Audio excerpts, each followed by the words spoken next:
दोस्तों, मैं अनिल कुमार आप लोगों का एक बार फिर से स्वागत करता हूं अपने YouTube चैनल पे।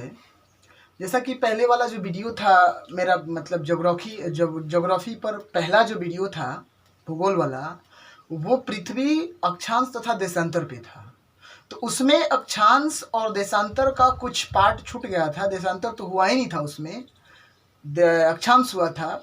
तो उसी अक्षांश का जो प्रमुख भाग है मतलब जो महत्वपूर्ण है, उसी को हम लेकर के दूसरे वीडियो में आए हैं। इसको देख लिया जाए और उसका जो क्लासिफिकेशन किया गया है उसको देख लिया जाए, या जो उससे कटिबंध बनते हैं, जोन जो बनते हैं, उसको देख लिया जाए।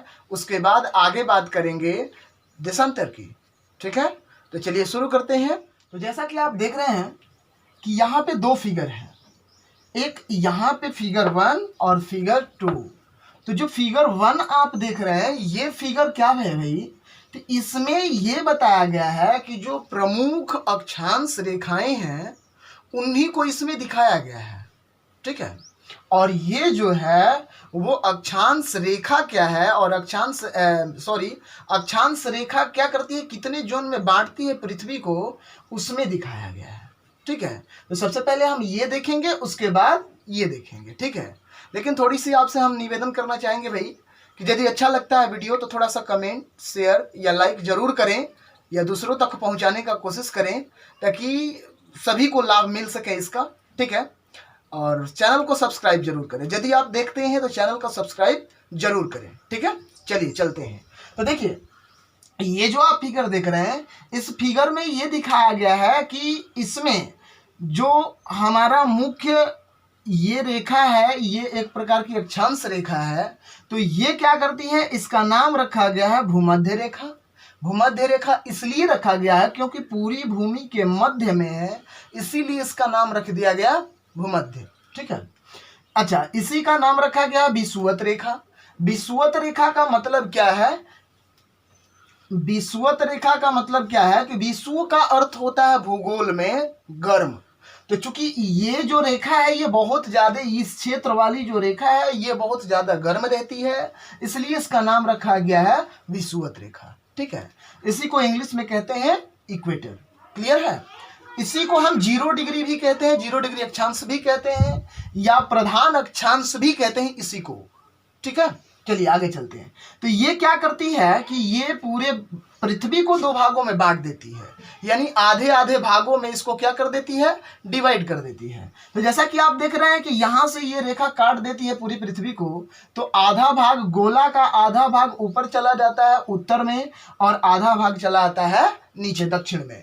होता क्या है कि गोला का अर्ध ऊपर और गोला का अर्ध नीचे, इसलिए ऊपरी वाले को उत्तर दिशा कहते हैं और निचले को दक्षिण दिशा कहते हैं। इसलिए ऊपर के आधे भाग को, गोला के आधे भाग को उत्तरी गोलार्ध कहते हैं। ठीक है, उसी को इंग्लिश में नॉर्दर्न हेमिस्फीयर कहते हैं। ठीक है, उसी प्रकार जब गोला का आधा भाग जो होता है वो दक्षिण में होता है, नीचे होता है पृथ्वी के, इसको हम दक्षिण कहते हैं, और दक्षिण में रहता है तो गोला का आधा दक्षिण में आ जाता है, इसलिए इसको हम कहते हैं दक्षिणी गोलार्ध, जिसको साउदर्न हेमिस्फीयर कहते हैं।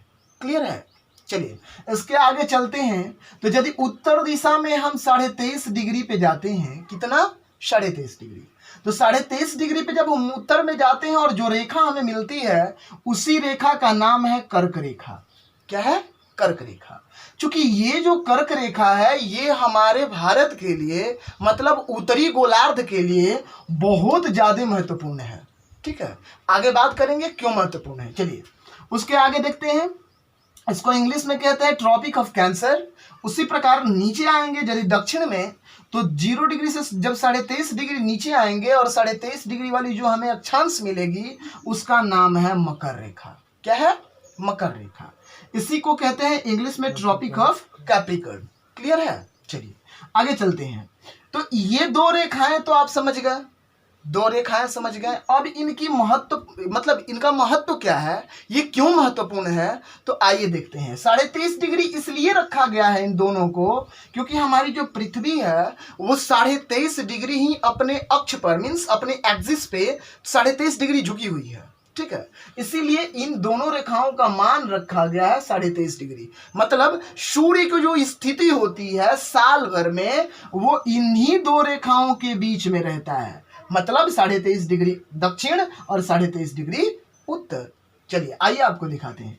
होता क्या है कि ये जो कर्क रेखा आप देख रहे हैं, इस कर्क रेखा पर सूर्य की स्थिति मीन्स सूर्य की लंबवत किरण जो होती है, मतलब सूर्य जैसे हम खड़े हैं, हाँ, हमारे ठीक सामने सूर्य की स्थिति आ जाए उसी को लंबवत कहते हैं। इसका मतलब कि इस मकर रेखा कर्क रेखा पे सूर्य की स्थिति आती है कब? जून में। कब आती है भाई?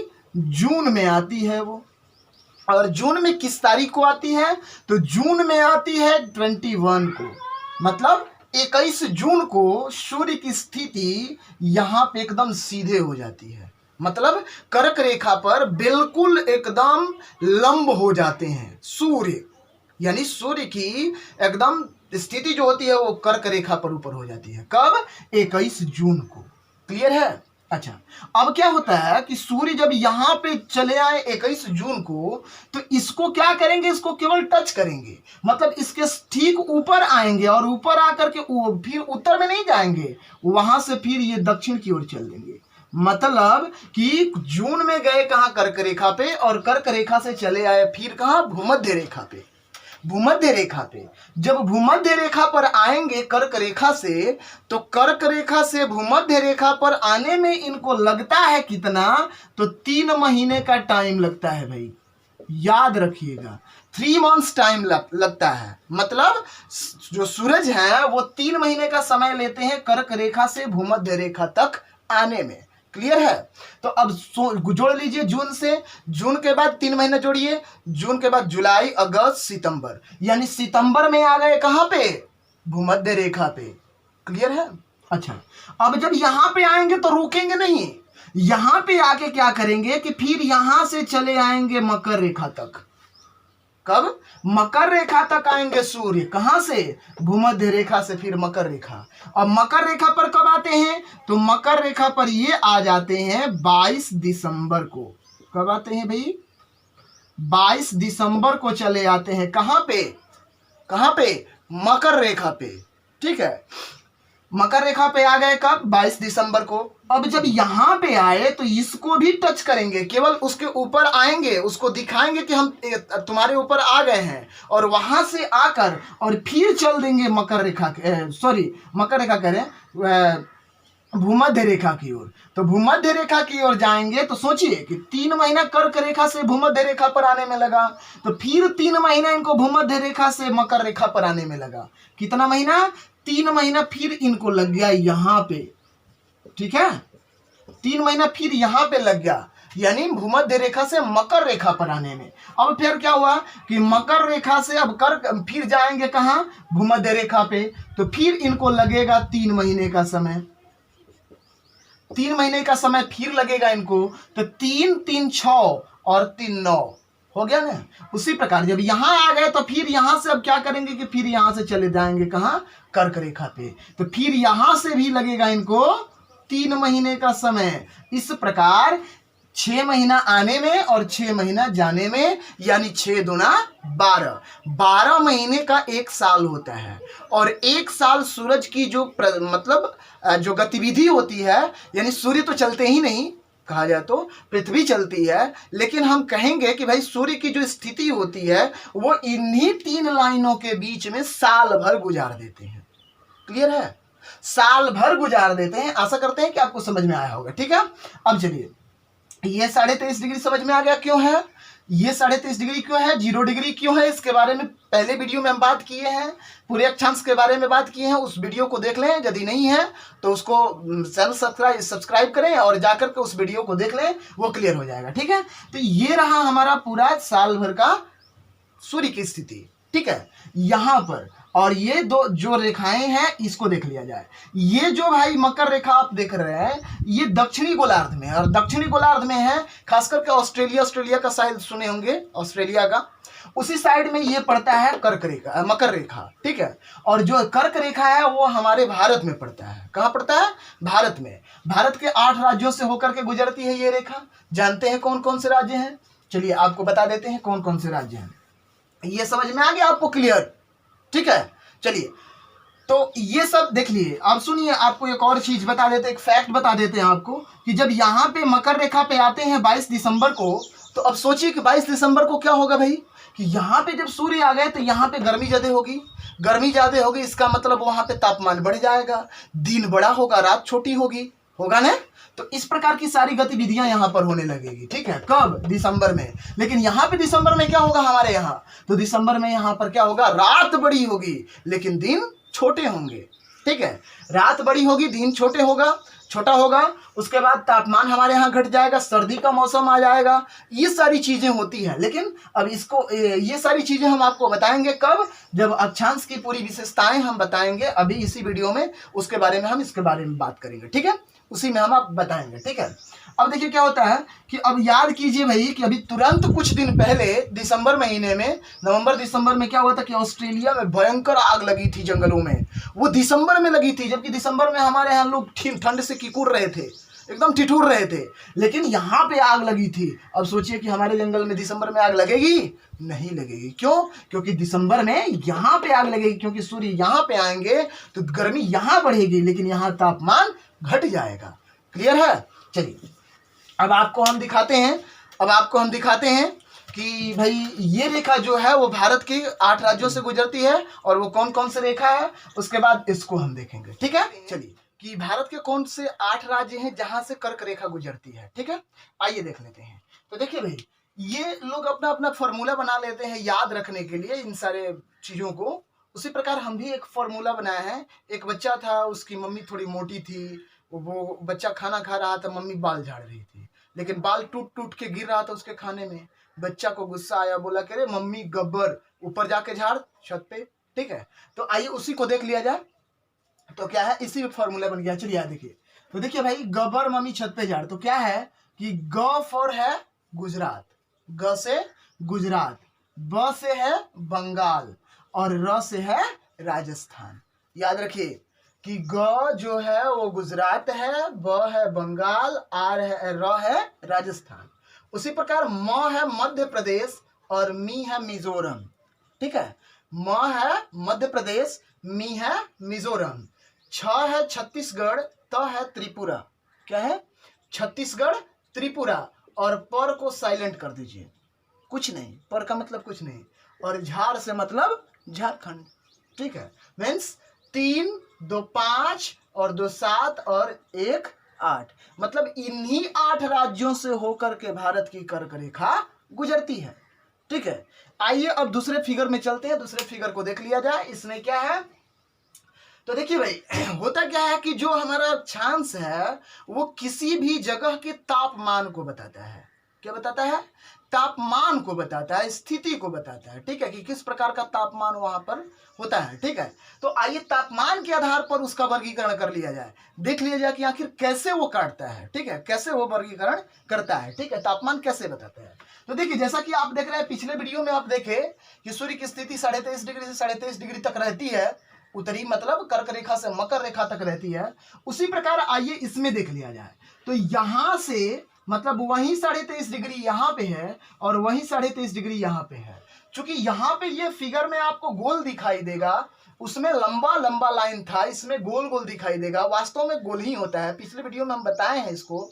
ठीक है, यदि नहीं देखिए तो उसको देख लीजिए। ठीक है, चलिए, तो ये जो 23.5 डिग्री की रेखा है, यहीं तक सूर्य की स्थिति होती है। तो जब यहाँ पे सूर्य की स्थिति आएगी, सूर्य जब यहाँ पे आएंगे तो सूर्य की आधा जो तापमान होता है वो इधर होता है और आधा तापमान इधर होता है। इसका मतलब कि इसमें अब क्या होता है कि आधा जब तापमान इधर होगा तो इसका आधा भाग गर्म होगा और आधा भाग ठंडा होगा। ठीक है, इसीलिए इसको कहा जाता है समशीतोष्ण कटिबंध। मतलब सम का मतलब जानते ही है क्या होता है। ठीक है, आधा आधा, और शीतोष्ण मतलब शीत और उष्ण दोनों होता है। इसका मतलब कि आधा इसका भाग उष्ण होता है, गर्म होता है, और आधा शीत होता है। क्यों होता है? क्योंकि शीत कटिबंध यहाँ पे है, तो इसका भी असर इस पे पड़ता है और इसका भी असर इस पे पड़ता है। सूर्य का भी असर पड़ता है और इधर बर्फ जमा हुआ है शीत कटिबंध में, इसका भी असर पड़ता है। इसलिए आधा गर्मी होता है, आधा ठंडा होता है। इसीलिए इसको क्या कहा जाता है? समशीतोष्ण कटिबंध। ठीक है, शीत कटिबंध क्यों कहा जाता है? क्योंकि यहाँ पे सूर्य की जो स्थिति होती है, सूर्य की जो रोशनी होती है वो बहुत कम पड़ती है, नहीं के बराबर, बल्कि यही समझ लीजिए कि यहीं पर 6 महीने का दिन और 6 महीने का रात होता है। कहाँ पे? यहीं पे शीत कटिबंध में। क्लियर है? तो शीत कटिबंध में 6 महीने का दिन और 6 महीने का रात होता है, जबकि दिन भी होगा तो भी तापमान कम होगा। ठीक है, अब क्यों होगा वो आगे चर्चा करेंगे। ठीक है, चलिए उसी प्रकार यदि ये देख रहे हैं उष्ण कटिबंध, तो क्या होता है कि 0 डिग्री पे, इस 0 डिग्री पे सूर्य की 2 बार स्थिति आती है। एक आती है मार्च में, जबकि दूसरा आता है सितंबर में। तो अब सोचिए खुद ही कि एक ही साल में 2 बार सूर्य की स्थिति जाए जहां पे, वहां पे गर्मी कितनी पड़ेगी? बहुत ज्यादा पड़ेगी। और यही वो जगह है जहां पे दिन रात सालों भर बराबर होता है। कहां पे? भूमध्य रेखा पे। इसलिए सालों भर बराबर होता है, सालों भर सूर्य की स्थिति होती है, हमेशा यहाँ पे धूप होता है ज्यादा, इसका मतलब ज्यादा गर्म होता है। तो जब ज्यादा गर्म होता है इसीलिए इसको क्या कहा जाता है? यहां से लेके यहां तक ये पूरा भाग क्या कहा जाता है? उष्ण कटिबंध। उष्ण का मतलब क्या होता है? गर्म। विषुव का मतलब क्या होता है? गर्म। इसीलिए इसको क्या कहा जाता है? उष्ण कटिबंध। समझ में आ रहा है? उसी प्रकार अब समशीतोष्ण यहाँ भी है, यहाँ पर भी आता है, ये कर्क रेखा है और ये मकर रेखा है। ठीक है, तो यहाँ पर भी आता है, तो इधर शीत का प्रभाव इधर पड़ता है और इधर गर्मी का प्रभाव सूर्य का प्रभाव पड़ता है। इस प्रकार यहाँ पर भी समशीतोष्ण हो जाता है और यहाँ पर भी समशीतोष्ण हो जाता है। शीत प्लस उष्ण, समझ गए होंगे। चलिए उसी प्रकार यहाँ पर शीत कटिबंध है। तो मतलब जो कटिबंध है पृथ्वी पर वो कितने हैं आप देख सकते हैं कि एक शीत है, एक शीतोष्ण है, समशीतोष्ण है, एक उष्ण है। यानी 3 प्रकार के कटिबंध बनते हैं। कहाँ पे?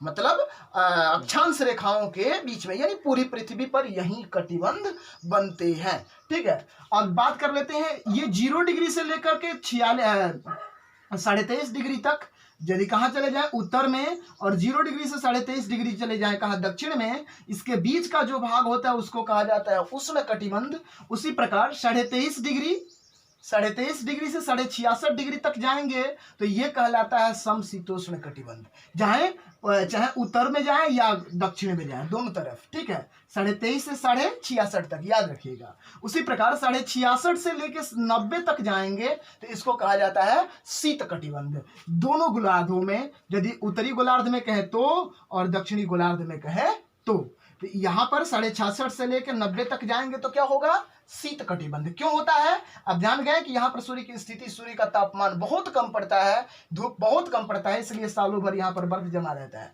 अब ग्लोबल वार्मिंग जो है वो यहीं के बर्फ को पिघला रहा है दोनों जगहों के। तो ये जो बर्फ है ये क्या होंगे? जब बढ़ेंगे, जब पिघलेंगे तो क्या होगा भाई? अब जानते ही है क्या होगा कि समुद्र का तापमान जो तापमान नहीं, समुद्र का जो लेवल है वो बढ़ जाएगा, और बढ़ेगा तो क्या होगा? समुद्र के तटीय जो कोस्टल एरियाज हैं, जो कोस्टल सिटीज हैं, वो सारे क्या हो जाएंगे? समुद्र के अंदर चले जाएंगे। ठीक है, चलिए अब देख लेते हैं मतलब जो अक्षांश रेखाएं हैं उनकी विशेषताओं को देख लेते हैं, क्या क्या करती है। ठीक है, चलिए देख लेते हैं। ठीक है, आइए देख लेते हैं अक्षांश रेखाओं की विशेषताएं। ठीक है, वो क्या है उसको भी देख लिया जाए। जैसे कि आप देख रहे हैं कि ये पहले वीडियो में भी हम बताएं कि अक्षांश किसे कहते हैं। जैसे दिया गया है यहाँ पे, देखिए हम कि पृथ्वी के केंद्र से किसी स्थान की यदि वह उत्तर हो या दक्षिण की कोणीय दूरी को अक्षांश कहते हैं। ध्यान रखिएगा, अक्षांश और अक्षांश रेखा को अच्छी तरह से समझाया गया है पहले वीडियो में। भूगोल का जो पहला वीडियो है उस पे जाइए, उसको देखिए। हम लिंक आपको दे देंगे, इसी वीडियो के डिस्क्रिप्शन में हम आपको डाल देंगे, लिंक देख लीजिए। ठीक है, चलिए दूसरा इसका विशेषता है कि इसे डिग्री में मापते हैं। ये जो रेखा है अक्षांश रेखा, इसे डिग्री में मापते हैं। आप देखे हैं कितने डिग्री? 0 डिग्री, 90 डिग्री, 23.5 डिग्री, ये सारी चीजें मतलब डिग्री में मापते हैं। तीसरी विशेषता है समान अक्षांशों को मिलाने वाली रेखा को अक्षांश रेखा कहते हैं। अक्षांश अलग है और अक्षांश रेखा अलग है, दोनों के बारे में अच्छी तरह से बात की गई है पहले वीडियो में, देखिएगा। ठीक है, उसके बाद चौथा है 0 डिग्री को भूमध्य रेखा या विषुवत रेखा कहा जाता है। इसी को इंग्लिश में इक्वेटर भी कहा जाता है, याद रखिएगा। पांचवा है यह पृथ्वी को 2 बराबर भागों में बांटती है। सही बात है, जैसा कि अभी पिछले फिगर में हम आपको दिखाया कि ये पृथ्वी को 2 बराबर भागों में बांटती है। सही बात है। उसी प्रकार ये क्या रहा आगे, मतलब कौन पृथ्वी को 2 बराबर भागों में बांटती है, मतलब 0 डिग्री। यहाँ पे अक्षांश रेखा नहीं है, अक्षांश रेखा नहीं बांटती है, ये 0 डिग्री बांटती है। कौन, किसको, पृथ्वी को।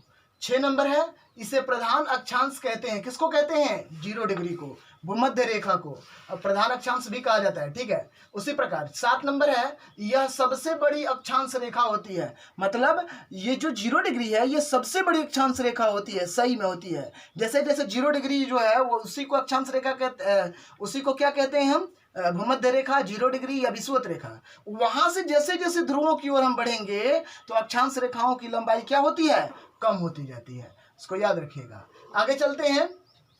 अक्षांश रेखाएं पूर्ण वृत्त होती है। सही बात है, जैसे कि आपको हम बताए हैं पहले ही वाली वीडियो में, ठीक है, कि वो पूर्ण वृत्त होती है। उसी प्रकार आगे चले 9 नंबर, अक्षांशों की संख्या जो है वो 90 + 90 + 0 डिग्री, मतलब 90 दोनों ध्रुवों तक जाते हैं, 0 डिग्री से लेकर 90 उत्तरी ध्रुव और 90 दक्षिणी ध्रुव और एक 0 डिग्री, तीनों को मिलाएंगे तो हो जाता है 181 डिग्री, 181। ठीक है। 10 नंबर देखते हैं। अक्षांश रेखाएं समांतर होती है। अक्षांश रेखाएं समांतर होती है। देख लीजिएगा कि अक्षांश रेखा जो होती है वो एक दूसरे के समानांतर होती हैं। मतलब जितना दूरी उनके बीच में, मतलब हर जगह पर होता है, शुरू में होगा, अंत में होगा, बीच में होगा, हर जगह पे समान दूरी होती है। ठीक है। उसी प्रकार 11 नंबर है दो अक्षांशों के बीच की दूरी समान होती है, मतलब 111 किलोमीटर होती है। दो अक्षांशों के बीच की जो दूरी होती है वो 111 किलोमीटर होती है। मतलब इसको ऐसे भी लिख सकते हैं हम कि 1 डिग्री बराबर 111 किलोमीटर। ठीक है। दो अक्षांशों के बीच की दूरी 111 किलोमीटर। उसी प्रकार दो अक्षांशों के बीच की दूरी को कटिबंध कहते हैं। मतलब उसी को इंग्लिश में क्या कहते हैं, जोन, उसी को इंग्लिश में जोन कहते हैं। ठीक है। मतलब दो अक्षांशों के बीच की जो दूरी होती है उसको हम कटिबंध कहते हैं हिंदी में, और इंग्लिश में उसको जोन कहते हैं। 13 नंबर है कि अक्षांश रेखाओं की लंबाई परिवर्तनशील होती है। मतलब अक्षांश रेखाओं की लंबाई जो है वो परिवर्तनशील होती है, मतलब घटती बढ़ती रहती है। सबसे बड़ा जो अक्षांश होता है वो 0 डिग्री होता है, भूमध्य रेखा होता है। उसके बाद जैसे जैसे ध्रुवों की ओर बढ़ेंगे वो क्या होता है, छोटी होती चली जाती है। इसका मतलब क्या होता है कि वो परिवर्तनशील है। एक बात जो इसमें नहीं लिखे हैं वो भी बता दें कि 90 डिग्री जो दोनों ध्रुवों पे जाते हैं वो कोई लाइन नहीं होती है, बल्कि वो क्या होती है, एक बिंदु होती है। ठीक है। क्योंकि दोनों ध्रुवों, दोनों गोलार्धों में 90 डिग्री की एक ही बिंदु पाई जाती है, इसलिए उसको एक रेखा से नहीं मिला सकते, रेखा दोनों छोरों पे नहीं जाकर मिला सकती, इसलिए वो क्या हो जाता है, बिंदु हो जाता है। ठीक है। तो आज का वीडियो यही था। अगला वाला जो वीडियो आएगा वो देशांतर पे होगा। ठीक है। लेकिन थोड़ा कमेंट, शेयर और लाइक जरूर करें और चैनल को जरूर सब्सक्राइब करें। ठीक है। थैंक यू, धन्यवाद।